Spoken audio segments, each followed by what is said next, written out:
Welcome back to the Street Photography Magazine podcast. I'm Bob Patterson, founder of Street Photography Magazine, and got Ashley Riffo on with us again today, and she's going to ask all kinds of crazy questions of our guest, who you probably know about if you're a subscriber. He's written a couple articles in the magazine. We've had some of his pictures in, and his name is Xiomaro, or CO, or just you can call him X. Maybe he's one of Elon Musk's kids. I think one of them already took that one. You're probably about the same age as Elon, so I guess it's Hopefully pretty I'm safe. better looking, though.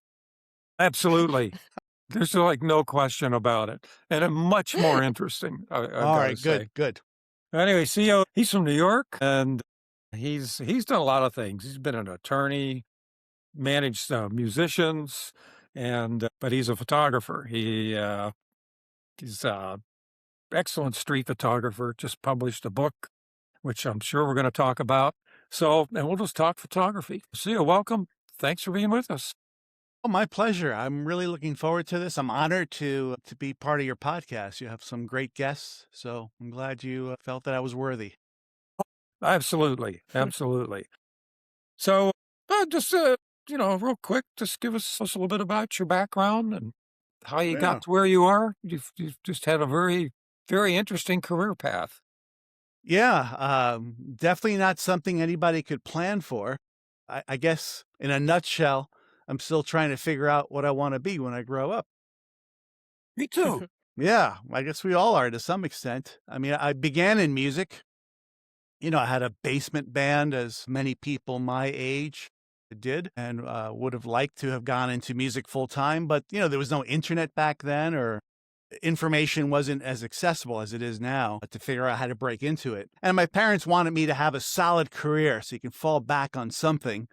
And it was either a medicine or law. And I chose law because I felt the legal career was, I guess, provided the most options. You don't have to practice law, but the background is really helpful for many things you want to do.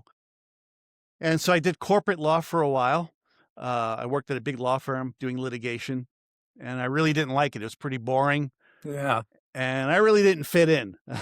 I didn't look like this back then. I was a little bit more conservative, or I'd never get the job. But just personality-wise, I didn't really fit in. So what I decided to do was I was already studying copyright law and trademark law and intellectual property law just for myself because of my music. But that ended up being a situation where I knew enough where I was able to advise people. So over time, I ended up starting my own law practice. And so I got out of the corporate world, had my own law practice. It was devoted to representing creative people of all types, but mostly music, again, because of my background. And although I had my own practice, I was still doing music for myself, just more as a hobby, more for fun. But it kept me rooted with the clients that I was representing. And then eventually I ended up managing an artist. Her name is Lisa. She was part of a group called Lisa and Cult Jam. So they were very big in the 80s. And I managed her when she went as a solo artist. So we did that on a major label. So that was a very good experience too, just to see how things work behind the scenes and working with the media and all that. But the biggest change happened when Napster came to be. Napster was for those of you who are too young to remember, Napster kind of arose out of the internet that started becoming a thing back then. And this was a platform where folks were able to, share illegal copies of music. And that started having an impact on the music industry to the point where I started having fewer clients and less work. I mean, it was really decimating the music industry. And then soon after that, we had the recession, the Great Recession of 2008, which made things even worse for the music industry. In the meantime, I got diagnosed with prostate cancer.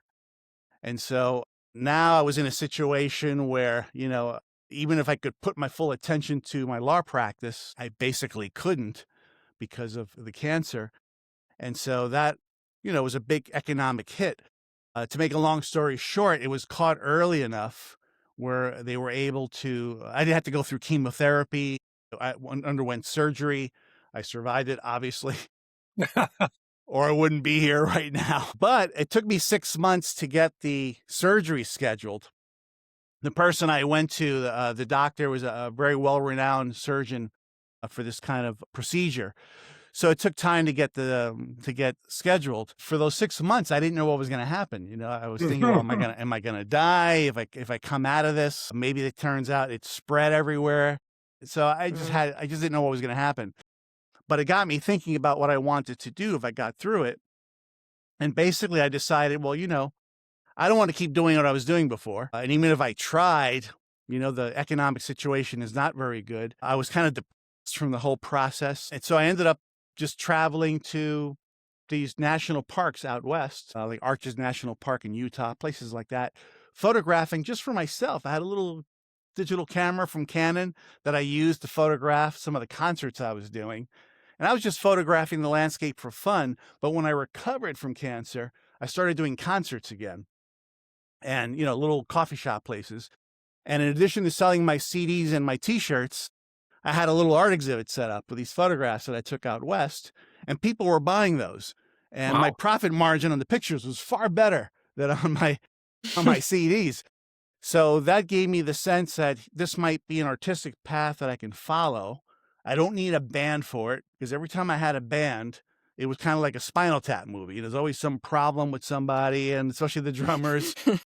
And I can never keep the band together long enough to make some progress. So with photography, I don't need a group, right, to take a picture. I can just do it myself. If I want to stay up all night to finish a project, I can do it. So I found that very liberating. And, I had taken art history when I was in college. I took painting courses. I was always very good with, with drawing and painting. So it was like a natural direction to go because I was already very visually oriented. And quite frankly, a lot of my experience as a musician, I found applicable to photography in many ways, as far as creating compositions and all that go. So that's what got me into photography. And then what really launched the career was when I got accepted as an artist in residence at one of the national parks. And so for a month, I was able to live in the park, Wow. kind of have some alone time. I can really think about what I want to do with my life and with photography. And the park was pleased enough with the photographs that I took for myself, where they decided to formally commission me to create a collection of photographs of this particular park. It's in Connecticut. And then those photographs kind of made the round. I got them exhibited. Different media outlets were reporting on it. And then other national parks picked up on it. And then they wanted me to do for them what I did for this particular park. And basically, I've been doing one project after another ever since. This is going back to 2011. Now, nowadays, with the current administration we have, I'm not sure how much more national park work I'm going to be doing. And I kind of anticipated that some years ago. And that kind of moved me into street photography. I basically just took up street photography because I wanted to keep my skills sharp. I didn't want to wait till the next National Park Commission to start photographing again. And at that point in time, since my practice went kaput, I ended up working at a big law firm. To be honest, really just for the money. It was it was a low-level job, so it wasn't as demanding as if I were a partner, for instance.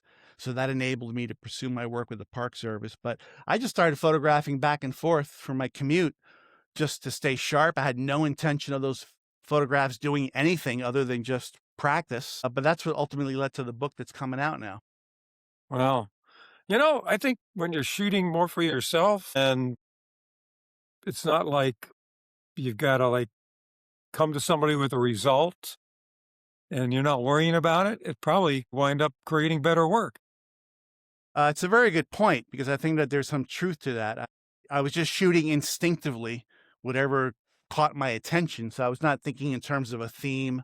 I was not thinking in terms of a style or even a narrative to tell through a series of pictures. It was really just saying to myself, well, when I photograph in the park, I have a big DSLR. It's Yeah. mounted on a tripod, and I'm photographing architecture or a landscape, for instance, or maybe an artifact. So I could take my time positioning the camera just so, and getting the lighting just so, and the composition just right. But in Times Square, there's no time for any of that, You can't even, Yeah. if I come in with a big camera, I become very, I can't get a candid shot. It'll probably get stolen too. So, friend of Probably. mine who actually was one of your guests. Her name is Sapna Dand Sharma. And Hmm. Sapna Yeah. you guys interviewed her some Yeah. time ago. Yeah. And Oh, a she, long time ago. Yeah. yeah, and she was very instrumental in all this because what happened was she had a magazine, an online magazine called Aspect Ratio Yep. I magazine. remember that. Yeah. Yeah, and she ended up publishing my work for one of the parks that I was working on. And then we just developed a friendship after that. We kind of got on pretty well. And so when I was thinking, I was kind of shooting with my iPhone on the street. The quality wasn't really up to what I wanted, even though they were just test shots. I was just experimenting. I was using an iPhone 7 at the time. And then I had this other small point and shoot, but it didn't have all the knobs that I wanted it to have. It just wasn't practical. So I asked her for advice, and she recommended a couple of cameras, and I narrowed it down to one, something Hmm. much smaller, but still decent quality. And, you can kind of work with the knobs to get different results. Sounds like And a that was, Fuji. yeah, Fuji was one of the ones that she recommended. The other one was the Panasonic Lumix, DMC LX100, if I remember the model right. Basically like a Leica. I mean, it does have a branded Leica lens on it, but it's small and stealthy. So I ended up going with the Lumix, and it was just a great piece of advice she gave me because that camera enabled me to be stealthy, give me quality that's better than the iPhone 7, although many of those iPhone 7 photographs ended up getting published and exhibited, so they weren't that terrible in quality. And it was better than hauling around I have a Nikon D, I don't know, D something. It was a lot of money. I don't remember the model number of that one, but it's a good camera, but it was just too big and bulky to carry around. Most of the pictures were through the Lumix, and it was just great advice that she gave. Yeah.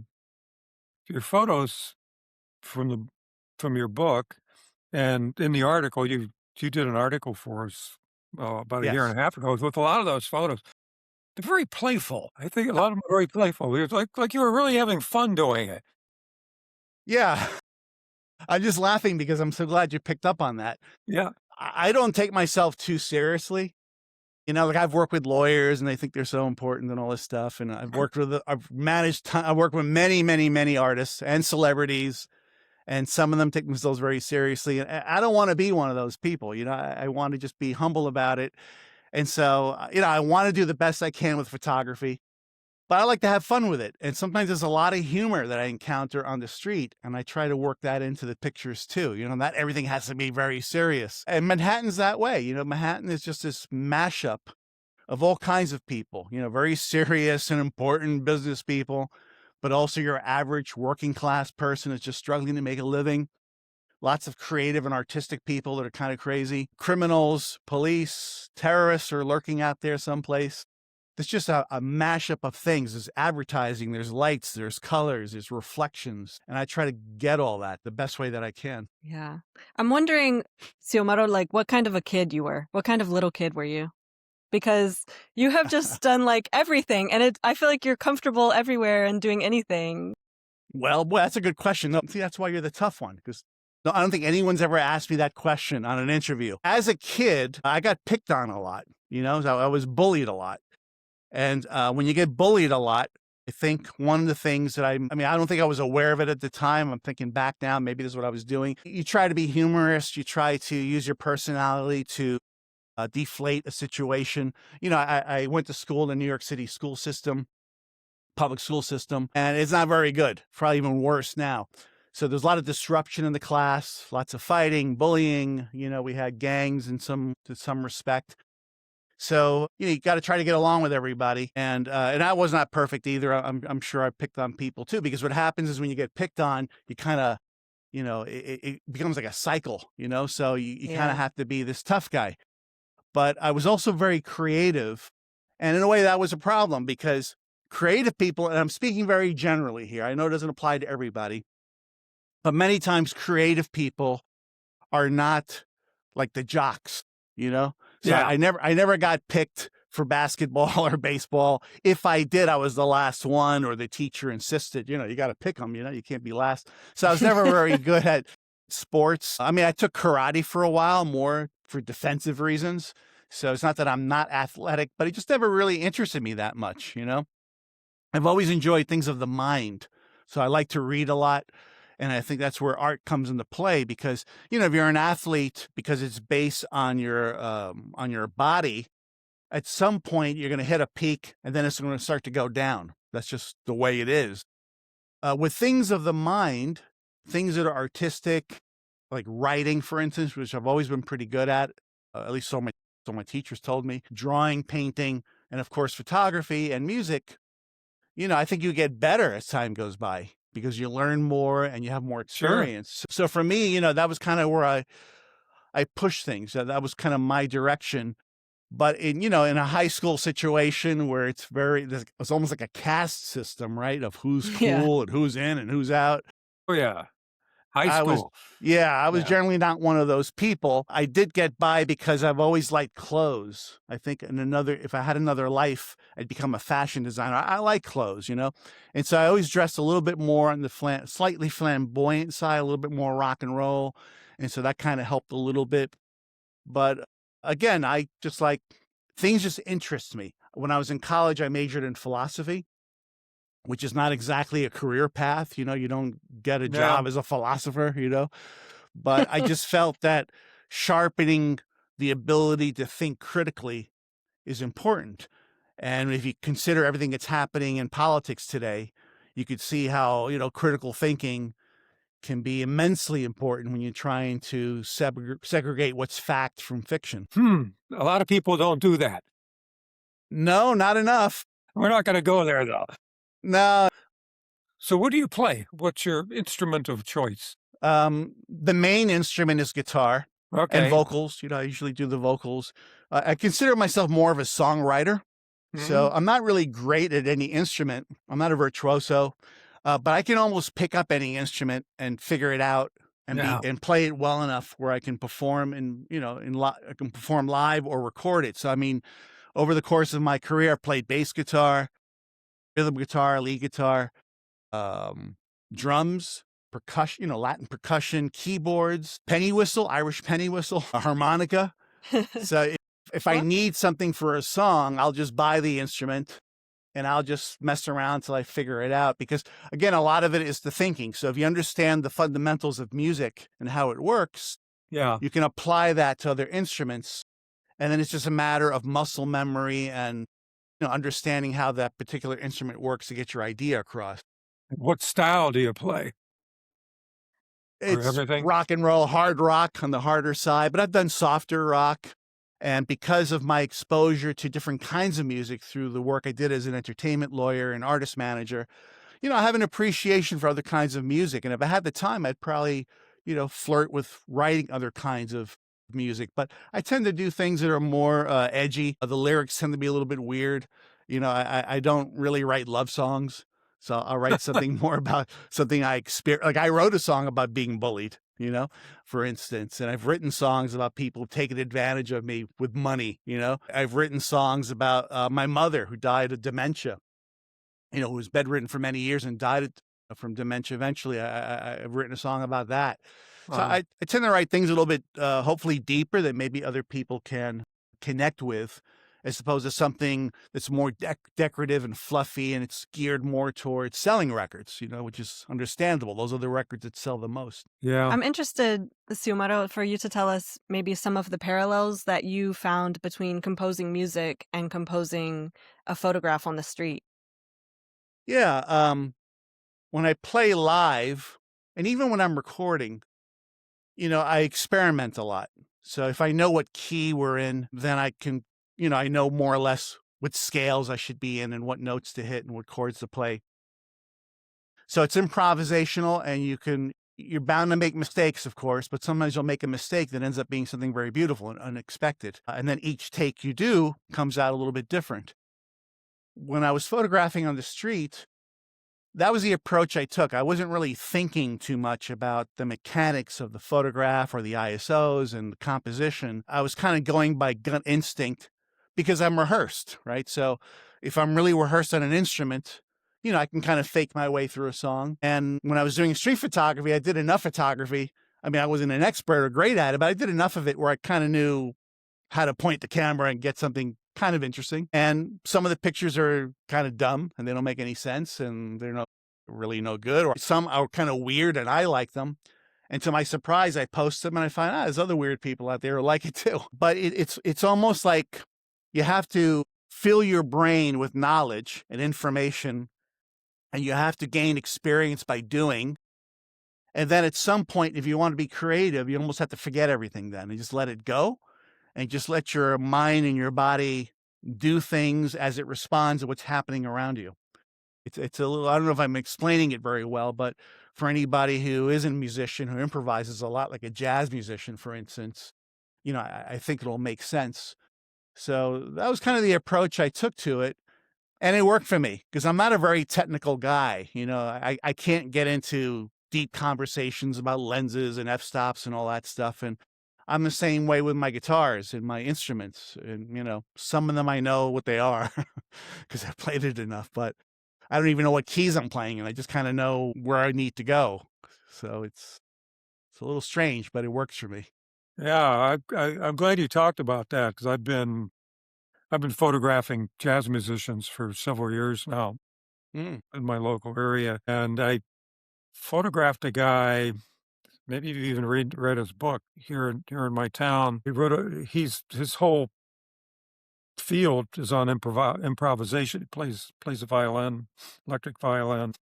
Yeah, Stephen Nachmanovich is his name, and he wrote a book called Play. I forget the whole title. It's on Play, and it's all about improvisation. And I'm reading it to see how I can understand improvisation, and see how it compares to shooting on the street. And very interesting book. Very interesting. I'll have to put it in the show notes to get Steven some book sales. He wrote it like 20 years ago, and he's going to follow it. But I wondered if, when you're improvising with your guitar, how does that compare to improvising on the street? Seems to me that street photography is really the improvisation in the photography world. Maybe I'm wrong. No, I think you're right. When I was performing in a band, we'd have a song rehearsed, and we play for one audience one night, and everybody loves it. They're clapping along, or singing along in some cases, and then some other nights it just falls flat. It's like crickets. And sometimes I'd have to admonish the audience, like, "What's the matter with you guys? You should be getting up and dancing to this." I would harass the audience, yeah. But, you play off of that, and sometimes it would make me a little angry, and then I'd play a little edgier or harder, and then that got or with more energy, and that got people going. The street's a little bit that way, too. I don't know what's happening out there. There's some days when there's just a lot of interesting stuff happening on the street, and it gives me a lot of source material for photographing. Other days I go out and it seems like I'm really searching. I'm kind of trying hard. And maybe some of that is me too. It's also what mood I'm in and what I'm feeling. So it's really trying to tap into that. With national park photography, it's a little harder to do that because, you're photographing things that are historical and you can't get too edgy or too crazy with the Park Service. But I have done it, There was a project I did for the William Floyd Estate, which is part of the National Park Service. It's on Long Island in New York. And William Floyd is one of the signers of the Declaration of Independence. He's a founding father that served under George Washington. And a lot of people don't know much about him or even ever heard of him because the British, when they took over his property, they ransacked the place. So we have very little information and documents pertaining to William Floyd. But what a lot of people don't realize is that Floyd property was actually a northern plantation, and he had slaves. And a lot of people, when they think of slavery, they think in terms of southern plantations, but they had it up there in New York. They sure did, yeah. Yeah, so when I photographed William Floyd, I didn't want to take the easy route and just focus on him being the star of the show, so to speak. I wanted to get all the history. And when I was there, I came across a small plot that was next to the William Floyd family plot. And this plot, instead of having very elaborate, beautifully carved headstones with information about when the person was born, when they died, their first name, their last name, who they were related to, This had none of that. This just had these very plain white wooden crosses, and they had just one name on it. And many people who see this actually think it's a pet cemetery because because the names are like Caesar and just these odd names that most people at that time didn't name their kids after. But it ended up being a slave cemetery. So I photographed that, and I did it more for myself because the park didn't really, the park was interested in me more photographing William Floyd's home, the interiors and the exterior. But I Yeah. found this really interesting. So I figured, you know what, if they don't like it, it doesn't matter because I'm just doing it for me. They ended up liking it, by the way. But what I did was I intentionally used a very bright flash during the day, and then I use a tilt shift lens. And between the two of those things, and I'm not a very technical guy, but I just completely experimented with them because I figured I got nothing to lose, right? These pictures look like they're taken at night, and there's a lot of creative blur in the pictures, and it gives it almost a ghostly, kind of a ghostly feel, even a sense of motion in some cases. And then these photographs, instead of being color, which is mostly what I shoot when I'm photographing for the Park Service, I took them down to black and white or a warm tone black and white. And so it gives you more of a mood and a feeling than a documentary picture where everything is precise so you can see every detail. But those photographs ended up being exhibited at the African Burial Ground National Monument, which is also part of the Park Service. And this is in New York City. And it got exhibited in some other places. And actually, that's the collection that Supna had published in her magazine, Aspect Ratio magazine. So, even in a type of photography where you're trying to be more photojournalistic or more documentary, there's still room for creativity if you push the envelope and are willing to take a chance and just kind of improvise. Yeah. Yeah. You wouldn't think that. So that's good to know. Yeah, it worked out well for me. So are you a history buff? Do you like history a lot? I do. I wouldn't consider myself a historian because I'm really bad with dates. So, if you ask me, I'll end up making things up, and I can't remember names and all that. But I kind of know the gist of it, the part that really counts. It was funny because PBS did a segment about some work that I did photographing George Washington's military headquarters in New Jersey. So they did a whole thing on me, and they interviewed different people. And one of the folks who is a historian, he's got a PhD, did refer to me as a historian through the lens, a historian with a camera, or something to that effect. It's quite a So compliment. I was very flattered by that because I'm very careful with that. When I do talks, and I do many of them, when it's for the Park Service, I always start off by telling everybody I'm not a historian. So, don't ask me too deep a question about the history of it. There are plenty of other people who can answer it better than I can, but I can certainly speak to the photographs and what moved me to take it a certain way. I mean, I generally always start a park project by doing lots of research on the history so that I'm kind of in it mentally, almost like the way I say this very often, almost like the way an actor would prepare for a role. And that helps inform, how I approach taking the shots. And again, that's very different from photographing on the street. When I photograph in New York City, I don't do any research at all. I just walk through it. I mean, I'm a born and bred New Yorker, so I guess I have the history in me in a sense, but I don't do any prep. I just photograph what I see. So very different, and yet they're related in some ways. Did you, have you ever photographed Monticello? No, I'd love to, though. I mean, there's a lot of places I would love to photograph.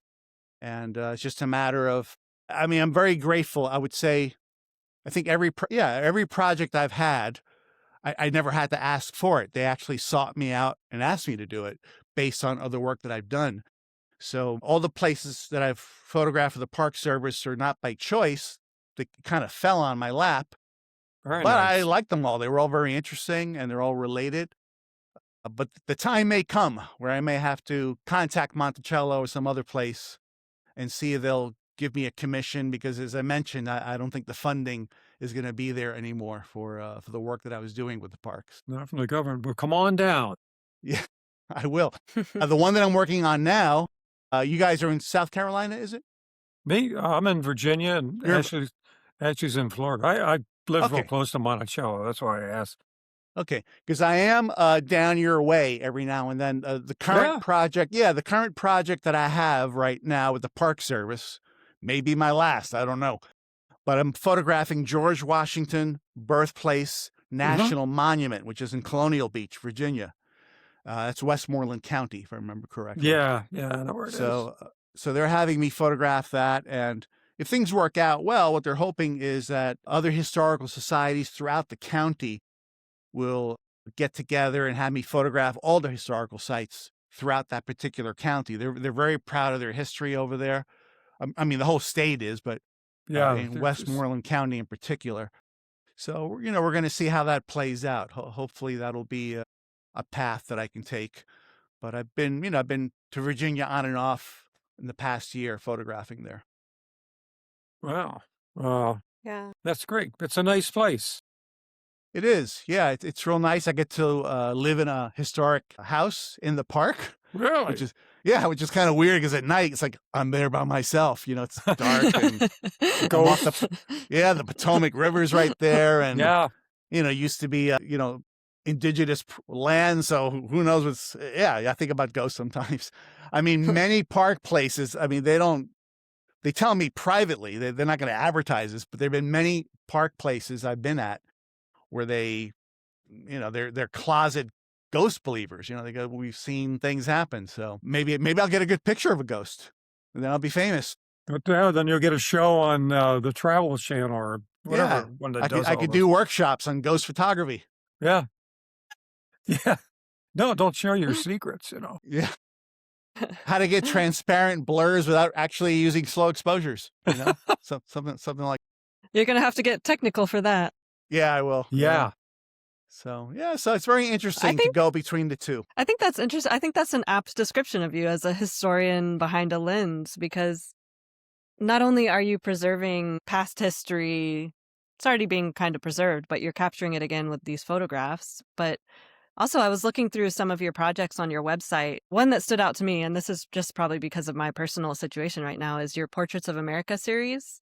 Oh, and yes. It's newly minted citizens. They're so happy. And it's just such a far cry from what we're seeing right now that it almost feels historical.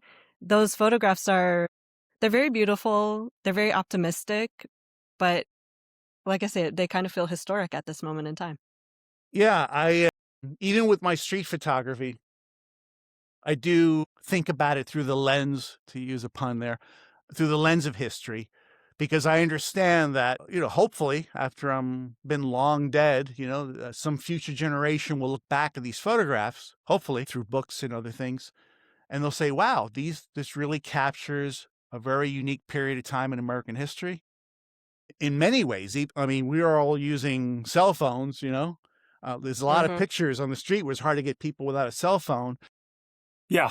I'm probably going to plant it in our brains by then. It'll be some other way of communicating. So when they look at those pictures, in the future, I call it future history. When they look back at my photographs, they're going to say, wow, look at people using these awkward phones, and they did everything on the phone. Yeah. And it's like they're clunky. Or look at it, they're actually driving their own cars, So I think in that sense, I'm aware of preserving and documenting things that we take for granted now that we may find uninteresting to photograph. But I'm finding interest for a generation will come after me. I want to photograph things that they're going to find intriguing. And then also the politics of it, too. The photographs that you were referring to, Ashley, actually, they were taken in Virginia when I was with the park there, the George Washington Birthplace. They were part of an event celebrating the history, but they were also using that as an occasion to do a citizenship ceremony. And so I was not planning to take pictures of it. I just happened to be there to support the park. But then I saw these people with these joyful faces, and I just felt compelled to leave the booth that I was in for the park. We had like a little booth there. And I just stopped these people and I said, hey, do you mind me taking your photographs? Because, they had the little American flags and, they had their family with them. They were dressed to the nines, too. It was really an important occasion for them. And so they were dressed really well. They were all ages, all ethnicities. And so I just did some impromptu photography right there in the park. It wasn't physically the street, but for all intents and purposes, it was street photography. Sure. And I just made it a little series. And I think it says something about, the situation that we're in right now, because we kind of take our freedoms for granted. And for these people, it's a really big deal. They invite their whole family down for it. They have to study. Anybody goes to my website, if they go to the gallery for it, I explain in summary form what the requirements are to be, what you have to study to become a citizen. And you have to study like 100 different possible questions they can ask you. It's intense. My husband's been studying this for like a year, and I can tell you he knows way more about this country and the workings of it than I do. I was going to say, that's why I noted that, because I think if any average American, especially the really patriotic ones, if they were presented with these questions, I highly doubt they're going to be able to answer them. Yeah, so it I really would fail. tells you something. Yeah. Oh, so I would fail that test. And I'm into history, and I can't answer some of the questions. So yeah, I do keep that in mind, even with the street photography that's contemporary. In fact, the book that I have now, The Street Photography of New York City, really creative. It took us a long time to think of that title. Yeah. That was a publisher's idea. They wanted something that's searchable, when you're. Yeah. But the subtitle, which I came up with, is Street Haunting in the Big Apple. Mm-hmm. And so, in the book, I do, in a gentle way, not in a partisan way, I do address some of the political things that are happening, because, if you're photographing in Manhattan, especially in Times Square, sooner or later, you're going to see protests of every kind. Mm-hmm. And so I encountered that, and those were not expected. I just happened to walk through them, and I photographed what I saw. And I saw protests from both sides, people who were in favor of the politics that we're experiencing right now, and of course, many who are against it. But I wanted to document that it's a complicated thing, that even in a very liberal place like New York City, you have people who are very avid Trump supporters, and I wanted to present that as well. So I do cover those things. And again, one of the things that inspired me is a 1927 essay by Virginia Woolf called Street Haunting. And what I liked about it was, again, because these photographs I took were not intentional for a book or anything. I just took them for it to keep sharp, as I mentioned. So I kind of needed a way to get my arms around, like what is this that I'm doing?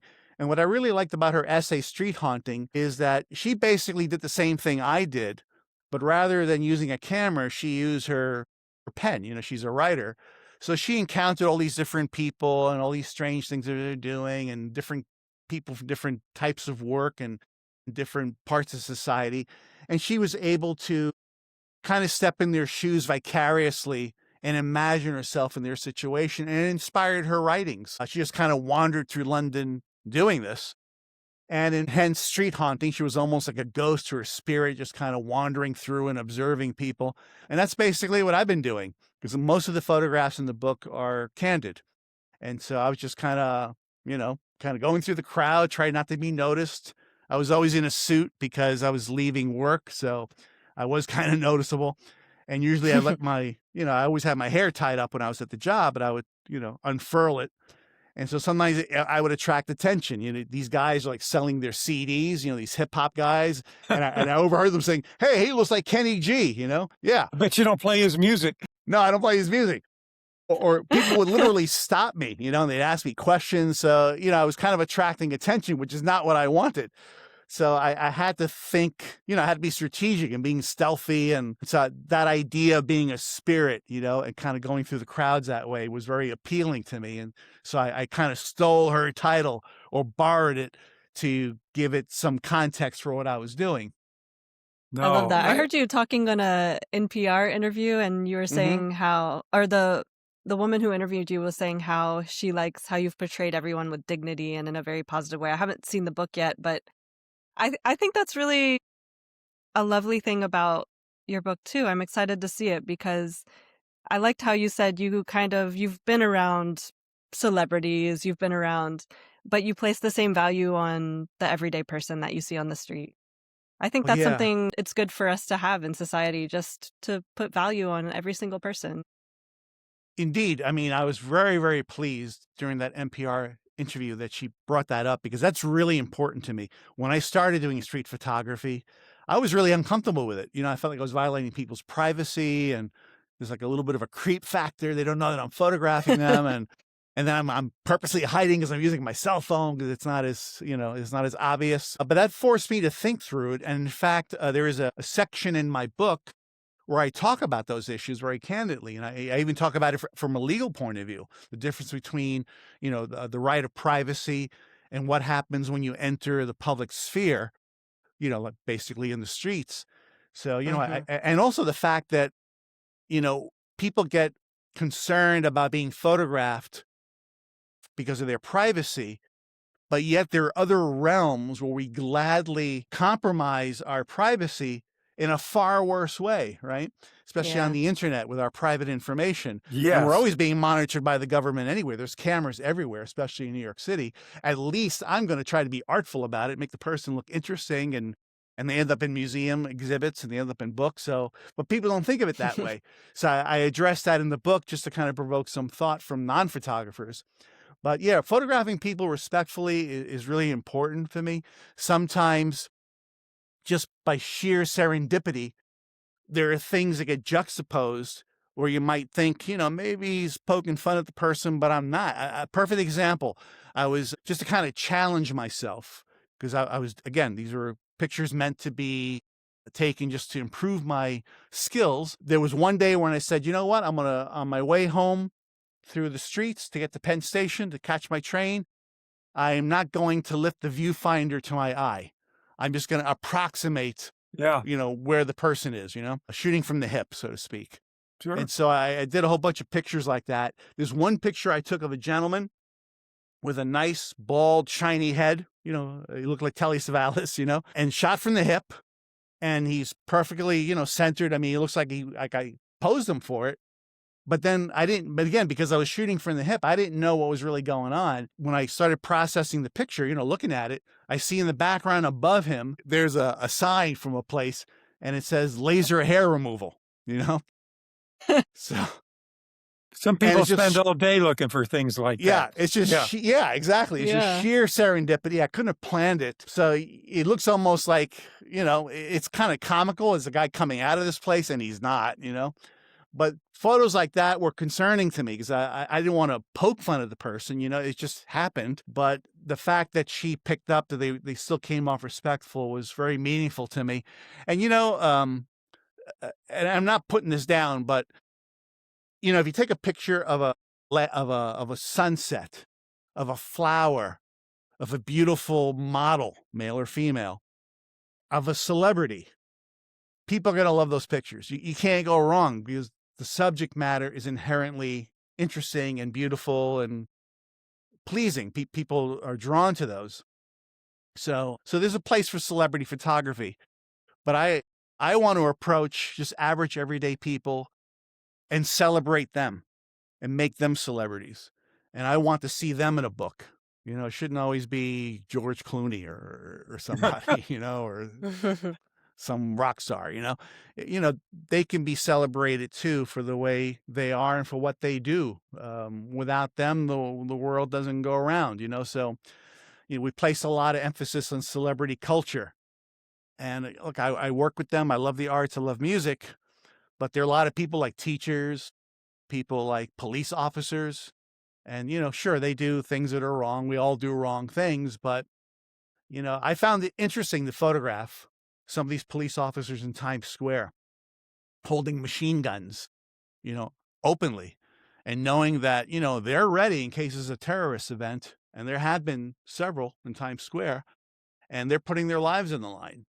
And I want to photograph that and make people aware of it, and they should be honored and respected, not the ones that do the wrong things, but the majority that are trying to do the best.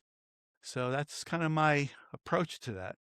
I like that. Yeah, we don't photograph many celebrities unless you catch them coming out of Costco or something. Yeah, there was one fellow that I photographed. I mean, I don't know that he's a celebrity, but I guess he would be within his world. I mentioned it in the book. He's a very dapper guy that I saw on 6th Avenue. And he looked like he came out of a 90s movie, the way he was dressed with the hat, the fedora, and all that. And then later on, like years later, I just happened to come across an article in the New York Times that was his obituary.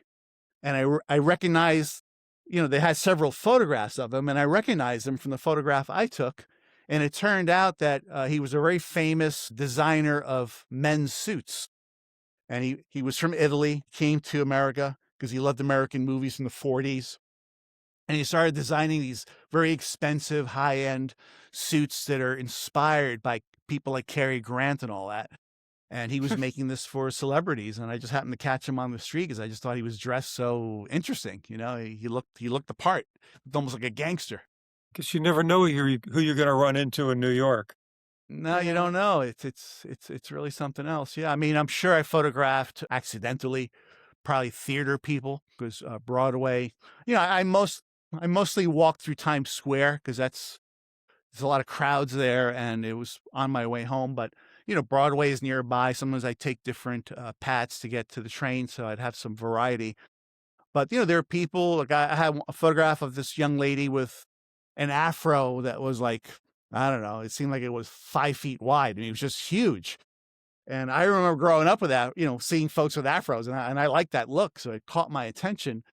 And I don't know if it was a real hair, if it was a wig. It could be a wig. She might have been coming off of a play or something. So, you never know who you get. New York's kind of an equalizer like that, huh? Everybody's on the street. Yeah, everyone's on the street. Sometimes you catch even the subway. Sometimes it's just easier to catch a train than to catch a cab and be stuck in traffic. So it's kind of democratizing just to get around New York City. So that's kind of what I like about it. I've tried photographing other places, and I've done street photography elsewhere, but I find that the approach is very different because you don't have the same concentration of people where you have crowds. You tend to be more spread out, so you kind of have to make contact with them. It's hard to get something that's candid. Yes, it is. Yeah, so you have to approach it differently. I have another book that's coming out in March, so pretty soon actually. And this one's called Street Photography of the Wildwoods. And the Wildwoods is a seaside resort in New Jersey. And that appealed to me because it's a small town, but the boardwalk is like a mini New York City where it's just crowded. There's a lot of different kinds of folks there. Not as diverse as New York City, but there's a very distinct working class sensibility about them. I would say it's kind of like Martin Parr's photography, if you know him from England. Yeah. He did a lot of photography of the working class at these different amusement parks and seaside resorts. And so in a way, it's kind of like that. It's like an American version of it. And I just thought it was really interesting to photograph that because their history and their theme is steeped in nostalgia from the 1950s. There's a lot of 1950s style architecture of the motels there. They're very George Jetson looking. Oh. And they call themselves the doo-wop capital of the world. So it's all about that nostalgia. Yeah, the 50s. But there's a lot of contradictions with it too, which I thought was very interesting because it's got this wholesome, family-friendly, to use their term, aesthetic. But as you walk down the boardwalk, all the stores in line the boardwalk are selling these T-shirts and posters with like the most profane, most off-color things you can think about, And so it kind of doesn't make any sense, and it's very political too. It's a very pro-Trump community, so a lot of the T-shirts, were in favor of him, and they were very hostile towards Democrats. But just the language. Are you sure you weren't in Florida? That's sounding very much like a lot of places near me. Well, yeah, there are places like that, and I just find that very intriguing because to me, I don't understand how that's reconciled culturally to have this supposedly very family-friendly environment. And then in the 50s, and I'm thinking, well, the 1950s, yeah, there was some great things about the 90s, but not for everybody either. It depends on who you were. If you were black in the 1950s, you'd have a hard time vacationing in the Wildwoods at that time. Now, thankfully, it's not like that now, as my photographs will attest, because there's different people in my photographs. But that's what I thought was kind of interesting. It's like there's this sense that perhaps making America great is returning to this idyllic time during the 50s. And yeah, there were some things that were good then, but there are also some things that were bad then. There's some things that are better now than then, and there's some things that are worse now than then. So it's almost like a Disneyland in a way. They're selling this place and this feeling, and most of it's about being comfortable. So in the book, the subtitle, because again, the street photography of the Wildwoods, that was the publisher's idea because it's got to be searchable. But I wanted something interesting. So my subtitle was The Other Side of Nostalgia. And so the book, so the book kind of gets into a discussion about the psychology and the philosophy about nostalgia, how it impacts us, how it shapes our politics and our even our own personal lives, how we look back at our lives and we conveniently ignore the bad things that happen to us, although some people don't. But some of us will ignore or downplay the parts that were not so good and put more of an emphasis on the things that were better and maybe even enhance them too in our memory, and how photography also has a role in enhancing that as well, because we tend to photograph the things that are happy, that are pleasant to us as opposed to the things that weren't so good. So no, I was just going to say that I use the photographs as a jumping off point to explore those ideas in the writing that I do. Yeah. That's an interesting topic. Get out of New York more. I got to get out of New York more. Start driving west. Well, Stop in Ohio for a while. I'm actually looking to do that. Yeah, because, I have a third book that I'm working on New York City again. And these are more abstract pictures. So there's a lot of reflections from polished surfaces that gives you a fragmented view of the city. There's lots of creative blurs that are kind of ghostly. There's some dramatic pictures of shadow and light. So I have that one coming out later on. But I don't want to just keep doing New York City. I want to explore the world and I want to see what's out there. So I have been traveling a little bit, just trying to see if there are other places that can sustain a book, because I need at least 160 pictures for a book. And to get it down to 160, you need a lot more than that, obviously. And then you have to be able to sequence them in a way where it tells a story. Because you see, I want people to look at my book, and even if they don't care for my writing, I want them to just look at the pictures, and the pictures have a sequence to them where there is an arc to it. You could get a sense there's a narrative to it. And then the captions, see, I don't like writing captions. The publisher requires me to write captions, but I don't want to write a caption that says, "Here goes a lady getting into a cab." I mean, you can just see that from the picture, So what I do is I use the captions to tell a different narrative than I write about in the chapters. Oh, that's a good idea. And if you read through, even if you went from one caption to the next, there's a story that gets told. And if all you do is just read one caption, that one caption will still make sense on its own. So, it's a little tricky to put something together that way. Yeah. And so I have photographed some other towns, but I'm not sure yet if there's enough there to sustain a book. It takes time. That first book I did on New York City was easy in the sense that I was able to pick the greatest hits over a 10-year period. Sort of like a first album. Exactly. Yeah. Now the next album, now I got to create everything. Yeah. And that's a harder thing to do. So you have to really photograph a lot in order to have enough choices to select from. Yeah.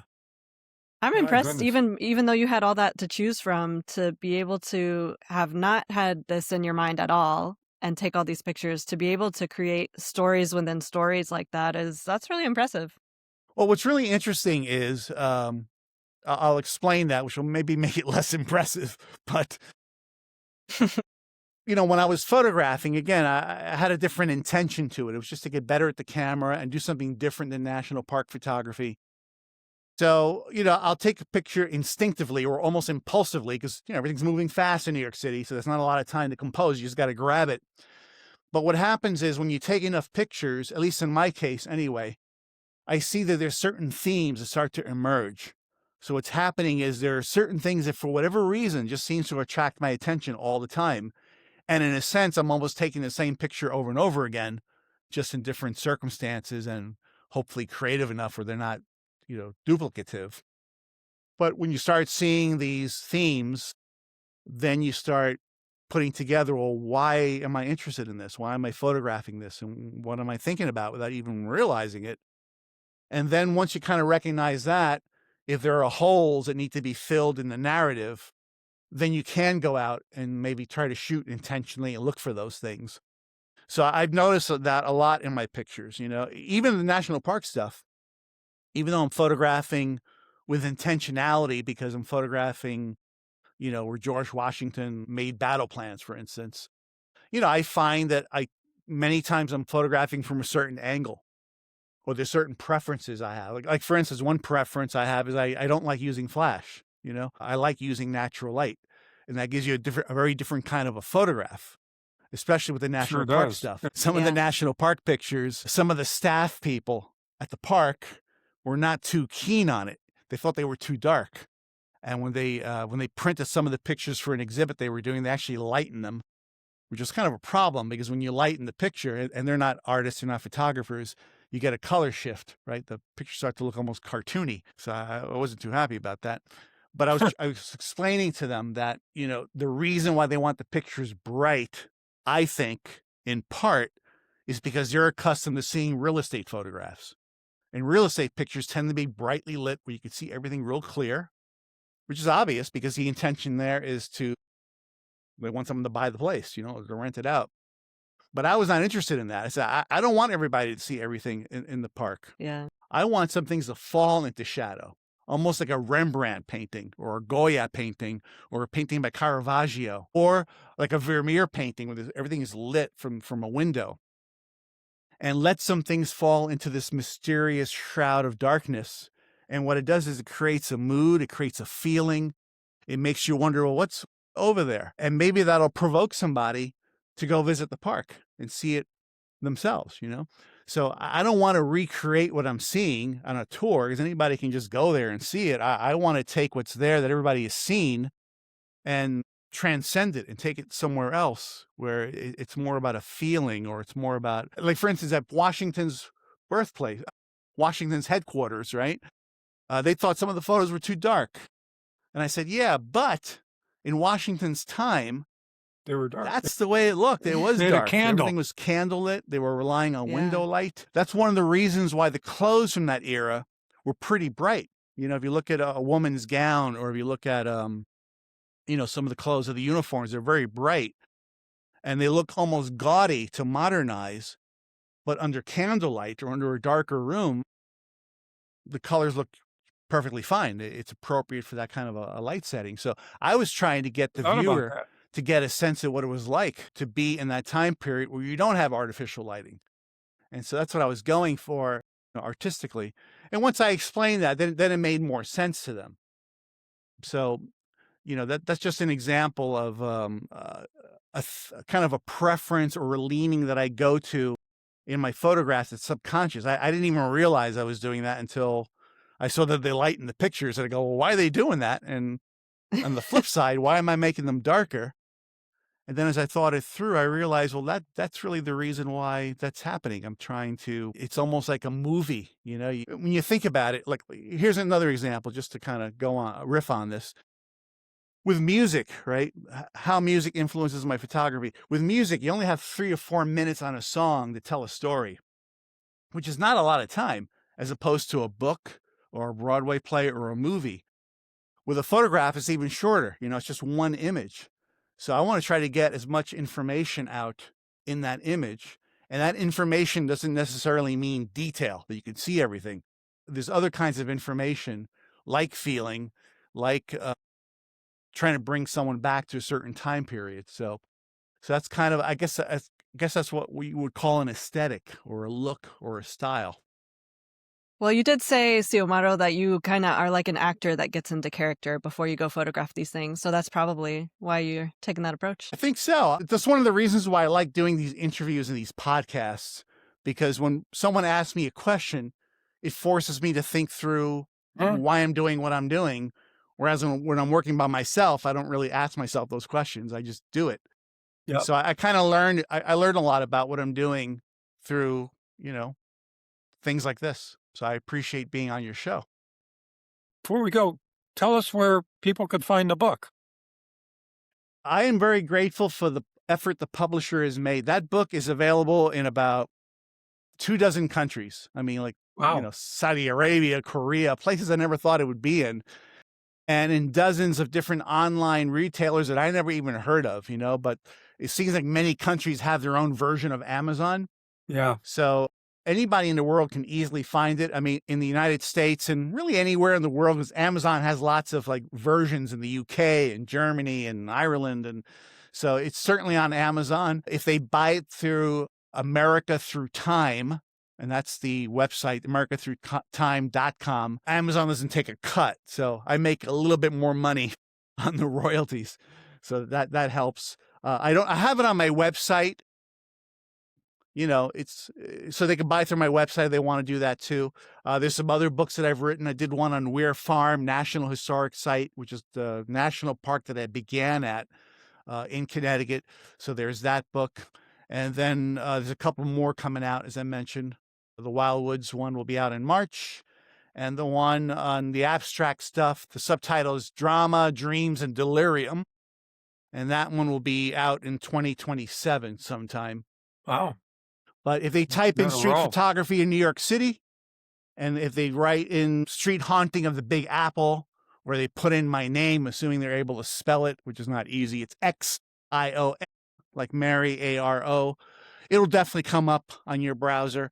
And of course, good old-fashioned mom and pop bricks and mortar stores will have it as well. Maybe not every single one, but even Walmart has it. So Really? it's very, very much available, which is great. That's wonderful. Yeah. That's wonderful. And what is your website? My website is www.xiomaro.com. So again, it's X-I-O, not Elon Musk X, my X, X-I-O-M, like Mary, A-R-O.com. So if you go there, you could see different galleries and books. I don't have all my pictures up. I'm a little behind on posting galleries, but Who isn't? Who isn't, right? Everybody. But it does list on the Truth. homepage current exhibits I have. I have one in Spain right now, although by the time this gets broadcast, it may be over with. But I have one in Spain. I have one at the Long Island Museum coming up, and there's a couple other ones there. I think I don't even remember. I go to my own website to find out what I'm doing. What a problem to have. Good problem to have. Yeah, Good problem. good problem. Well, Cio, well, thank you very much. Hey, thank It's you. good to finally meet you. I know. After all Yeah. this time, I've been following your magazine ever since something made me aware of it. So again, I'm just thrilled to be with you all, and I hope I shared something of interest to your audience, and I hope maybe we'll do this again sometime.